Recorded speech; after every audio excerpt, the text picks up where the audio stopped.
ओम शांति। आज दिनांक 27 अगस्त 2022। प्रातः मुरली बाप दादा मधुबन। बाबा बोले, मीठे बच्चे, तुम इस बेहद लीला रूपी नाटक को जानते हो। तुम हो हीरो पार्टधारी। तुम्हें बाप ने आकर अभी जागृत किया है। बाबा कहते, मीठे बच्चे, तुम हो इस बेहद लीला रूपी नाटक को जानने वाले। तुम हीरो पार्टधारी हो। बाप ने आकर तुम्हें जगाया है। बाबा संगम युग पर आते हैं। अज्ञान अंधकार से हम बच्चों को निकालकर ज्ञान के सोजरे में ले जाते हैं। अर्थात कुंभकर्ण की नींद में जब हम बच्चे सोए होते हैं, 5 विकारों के वशीभूत होते हैं, तो बाबा आकर हम बच्चों को ब्रह्मा मुख द्वारा एडॉप्ट कर ब्राह्मण बनाते हैं। अर्थात अंधकार से सोजरे में ले जाते हैं। ज्ञान का तीसरा नेत्र देते हैं, जिस नेत्र से हम इस बेहद लीला रूपी नाटक को जान जाते हैं और बाबा के यज्ञ में बाबा के साथी सहयोगी बनते हैं, मददगार बनते हैं। इसलिए शिव के साथ शालिग्रामों का गायन पूजन होता है। तो बाबा कहते, तुम हो हीरो पार्टधारी। तुम लेते हो पूरे 84 जन्म। तुम हो आदि सनातन देवी देवता धर्म के। अर्थात तुम ही पूज्य थे, तुम ही पुजारी बने और अब फिर मैं तुम्हें आकर वापस पूज्य बनाता हूं। अर्थात तुम्हें अज्ञान अंधकार से जगाता हूं। जो तुम अज्ञान रूपी नींद में सोए होते हो, उससे जागृत कर तुम्हें विश्व कल्याण अर्थ निमित्त बनाता हूं। प्रश्न किया बाबा ने, बाप का फरमान कौन सा है जिसे पालन करने से विकारों की पीड़ा से बच सकते हैं? बाप का फरमान कौन सा है जिसे पालन करने से विकारों की पीड़ा से बच सकते हैं? उत्तर में बाबा समझाते, बाप का फरमान है, पहले 7 रोज भट्टी में बैठो।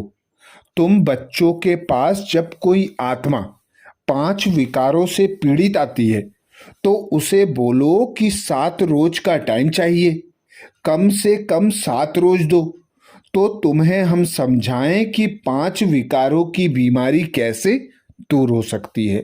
जास्ती प्रश्न उत्तर करने वालों को तुम बोल सकते हो कि पहले 7 रोज का कोर्स करो। हम देखते हैं जिस प्रकार भक्ति में भी गीता का पाठ 7 रोज बिठाया जाता है, ऐसे ही बाबा भट्टी लगाते 7 रोज की। जिस भट्टी में हम बच्चे तप कर 5 विकारों से मुक्त होते हैं, अर्थात 5 विकार रूपी भूत जो हमें पकड़े होते हैं, उनसे मुक्त होने के लिए बाबा कहते 7 दिन भट्टी में बैठो, बाप को याद करो, तो तुम 5 विकार रूपी भूतों से मुक्त हो जाओगे।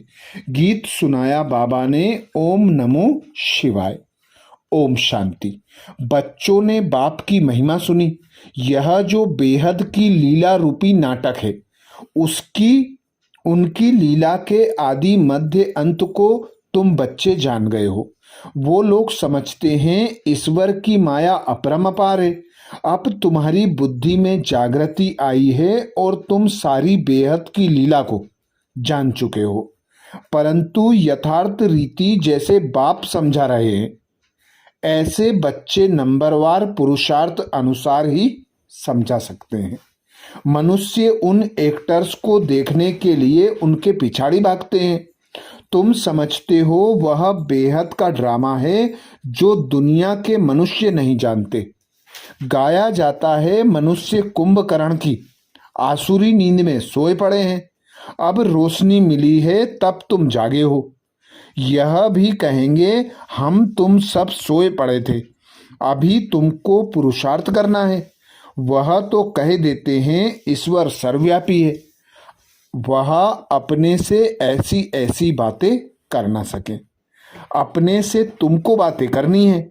हम आत्माएं बाप से मिली हैं। बाप ने कितना जागृत किया है बेहद की। बाबा कहते यह बेहद की लीला है। उसमें मुख्य एक्टर्स, डायरेक्टर, क्रिएटर कौन है वह जानते हैं, इसलिए तुम पूछते हो इस नाटक में कौन कौन मुख्य एक्टर हैं। शास्त्रों में लिख दिया है कौरव सेना में कौन बड़े हैं, पांडव सेना में कौन बड़े हैं। यहाँ फिर है बेहद की बात। मूल वतन, सूक्ष्म वतन, स्थूल वतन के आदि मध्य अंत को जानना। ब्रह्मा और विष्णु का पार्ट यहाँ चलता है। विष्णु का रूप है एम ऑब्जेक्ट। यह पद पाना है। गाते भी हैं ब्रह्मा देवताय नमः, विष्णु देवताय नमः। फिर कहते हैं शिव परमात्माय नमः। उनको निराकार ही कहते हैं। परम पिता परमात्मा कहते हैं तो बाप हुआ ना। परम पिता परमात्मा कहते हैं तो बाप हुआ ना। सिर्फ परमात्मा कह देने से पिता अक्षर नहीं आता, तो सर्वव्यापी कह देते हैं। इसलिए मनुष्यों को कुछ समझ में नहीं आता। जैसे तुम भी नहीं समझते थे, बाप आकर पतितों को पावन बनाते हैं। यह किसको पता नहीं है। तुम बच्चे अभी कितने समझदार बन गए हो। आदि से लेकर अंत तक तुम सब कुछ जान गए हो। ड्रामा देखने जो पहले जाएंगे तो जरूर आदि मध्य अंत सारा देखेंगे और बुद्धि में रहेगा हमने यह देखा। फिर भी चाहना हो देखने की तो देख सकते हैं। वह तो हुआ हद का नाटक। तुम तो बेहद के नाटक को जान गए हो। सतयुग में प्रारब्ध जाकर पाएंगे, फिर यह नाटक भूल जाएगा। फिर समय पर यह ज्ञान मिलेगा। तो यह भी समझने की बातें हैं। कोई भी बात में प्रश्न उत्तर करने की दरकार नहीं रहती। 7 रोज भट्टी के लिए कहा जाता है। 7 रोज बैठना भी बड़ा मुश्किल है। सुनने से ही घबरा जाते हैं। समझाया जाता है। यह क्यों कहा जाता है? क्योंकि आधा कल्प से तुम रोगी बने हो। 5 विकारों रूपी भूत लगे हुए हैं। अब उनसे तुम पीड़ित हो। तुमको युक्ति बताएंगे कि कैसे इस पीड़ा से छूट सकते हो। बाप को याद करना है, जिससे तुम्हारी पीड़ा हमेशा के लिए खत्म हो जाएगी। बाप का फरमान है कि 7 रोज भट्टी में बैठना है। गीता भागवत का पाठ रखते हैं तो भी 7 रोज बिठाते हैं। यह भट्टी है, सब तो नहीं बैठ सकते। कोई कहाँ है। आगे चलकर बहुत वृद्धि को पाएंगे। यह सब है रुद्र ज्ञान यज्ञ की शाखाएं। जैसे बाप के बहुत नाम रखे हैं, वैसे इस रुद्र ज्ञान यज्ञ के बहुत नाम रख दिए हैं। रुद्र कहा जाता है परमपिता परमात्मा को। सो तुम जानते हो, राजस्व अश्वमेघ अर्थात यह रथ इस यज्ञ में स्वाहा करना है। बाकी जाकर आत्माएं रहती हैं। सबके शरीर स्वाहा होने हैं। होलिका होती है ना, विनाश के समय सबके शरीर इस यज्ञ में स्वाहा होंगे। सबके शरीरों की आहुति पड़नी है। परंतु तुम बाप से पहले वर्षा ले लेते हो। जाना तो सभी को है। रावण का बहुत बड़ा परिवार है। तुम्हारा है सिर्फ देवीय परिवार छोटा। आसुरी परिवार तो कितना बड़ा है। वह कोई देवता बनने वाले नहीं है। जो और धर्मों में कन्वर्ट हो गए हैं वह निकल आएंगे। परम पिता परमात्मा ब्रह्मा मुख द्वारा मुख वंशावली रचते हैं। बाबा ने समझाया है, पहले हमेशा स्त्री को एडॉप्ट करते हैं, फिर रचना रचते हैं। वह तो है कुख वंशावली। यह सारी रचना है मुख वंशावली। तुम उत्तम ठहरे क्योंकि तुम श्रेष्ठाचारी बनते हो। तुमको सिर्फ बाप को ही याद करना है, क्योंकि ब्राह्मणों को बाप के पास जाना है। तुम जानते हो, वापिस जाकर फिर सतयुग में आकर पार्ट बजाना है सुख का। बहुत लोग समझते भी हैं, फिर भी 7 रोज देते नहीं हैं। तो समझा जाता है कि यह अपने घराने का अनन्य नहीं है। अनन्य होंगे तो उनको बड़ा अच्छा लगेगा। कई 5, 8, 15 दिन भी रह जाते हैं, फिर संग न मिलने कारण गुम हो जाते हैं। विनाश नजदीक आएगा तो सबको यहाँ आना ही है, राजधानी स्थापन होनी ही है। नंबरवार जैसे कल्प पहले पुरुषार्थ किया है वह अभी भी करेंगे। तुम्हारी बुद्धि में है हम बाप से वर्षा ले रहे हैं पुरुषार्थ अनुसार। जितना हम याद करेंगे कर्मातीत बनेंगे, उतना ऊंच पद पाएंगे। पहले पहले सृष्टि सतो प्रधान थी, अब तो तमो प्रधान है। भारत को ही प्राचीन कहते हैं। तुम जानते हो हम सो देवता थे, फिर 84 जन्म पास किए, अब फिर बाप के पास आए हैं वर्षा लेने। बाप आए हैं पावन बनाने, पतित बनाता है रावण। हम बेहद के मुख्य ऑलराउंडर पाटधारी हैं। सूर्यवंशी, चंद्रवंशी, वैश्यवंशी, शूद्रवंशी चक्र लगाकर अब सूर्यवंशी से फिर ब्राह्मण वर्ण में आए हैं। ब्राह्मण तो जरूर चाहिए ना, ब्राह्मण है चोटी, ब्राह्मण चोटी रखवाते हैं। देवता धर्म भी बड़ा है, यह तो बुद्धि में है ना। हम बेहद ड्रामा में ऑलराउंडर पार्ट बजाने वाले हैं। यह वर्ण भारत के लिए ही गाए गए हैं। अक्सर करके विष्णु को ही दिखाते हैं, उसमें शिव बाबा और ब्राह्मणों की चोटी उड़ा दी है, वह दिखाते नहीं है। अभी तुम्हारी बुद्धि में 84 जन्मों का राज बैठा हुआ है। तुम कितने जन्म लेते हो, दूसरे धर्म वाले कितने जन्म लेते हैं, एक जैसे जन्म तो नहीं ले सकते। पीछे आने वालों के जन्म कम हो जाएंगे, पहले पहले आने वालों के ही 84 जन्म कहेंगे। सब थोड़े ही सूर्यवंशी में आएंगे, यह भी हिसाब है। इनको डिटेल कहा जाता है। बहुत बच्चे भूल जाते हैं, स्कूल में भी फर्स्ट सेकेंड ग्रेड तो रहती है ना। पहली पहली नज़र टीचर की फर्स्ट ग्रेड वालों की तरफ ही जाएगी। तो तुम्हारी बुद्धि में सारी रोशनी है, बाकी एक एक की डिटेल में तो जा नहीं सकते। मुख्य धर्मों को समझाया जाता है। सारे ड्रामा की लीला को बुद्धि में रखते हुए फिर तुम समझते हो कि हमको अब वापस लौटना है। जब हम कर्मातीत अवस्था को पाएंगे तब ही गोल्डन एज के लायक बनेंगे। बाप को याद करने से हमारी आत्मा पवित्र बन जाएगी, फिर चोला भी पवित्र मिलेगा। बाप को याद करते करते हम गोल्डन एज में चले जाएंगे। अपना टेम्परेचर देखना होता है, जितना ऊंच जाएंगे उतना खुशी का पारा चढ़ेगा, नीचे उतरने से खुशी का पारा नीचे उतर जाता है। सतो प्रधान से नीचे उतरते उतरते अब बिल्कुल तमो प्रधान बन पड़े हैं। अब बाप समझा रहे हैं, फिर भी माया घड़ी घड़ी भुला देती है। यह है माया से युद्ध।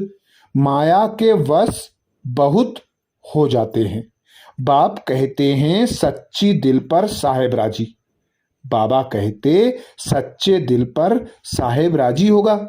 कितनी अबलाएं बाप की याद से सच्ची दिल रखती हैं। प्रतिज्ञा की हुई है कि हम विकार में कभी नहीं जाएंगे। विघ्न तो बहुत पड़ते हैं, प्रदर्शनी आदि में कितना विघ्न डालते हैं।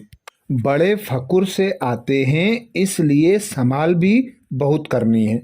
मनुष्यों की वृत्ति बहुत खराब रहती है।